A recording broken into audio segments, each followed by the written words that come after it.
मोहब्बत की राहों में हमने सो सिर दर्द पाया, तो मुस्कराया और मेहरबानू कर रोया।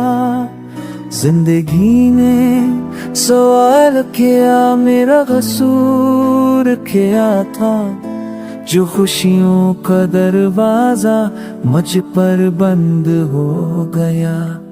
मेरी तन्हाई अब मेरा वाहिद सहारा है, तेरी यादों का दरख्त आज भी हरा है।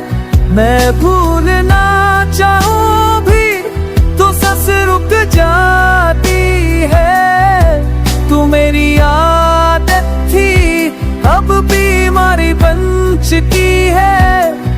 तेरी आवाज की बाज़गश अब भी सुनाई देती है। हर सहर तेरे बगैर अधूरी हो जाती है।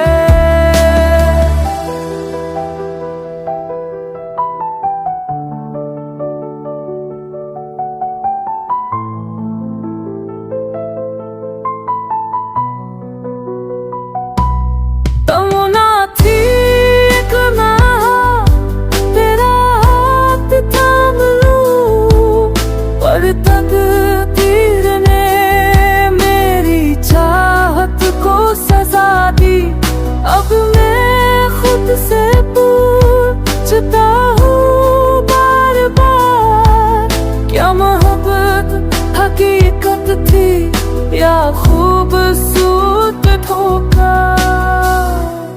मेरी आँखों ने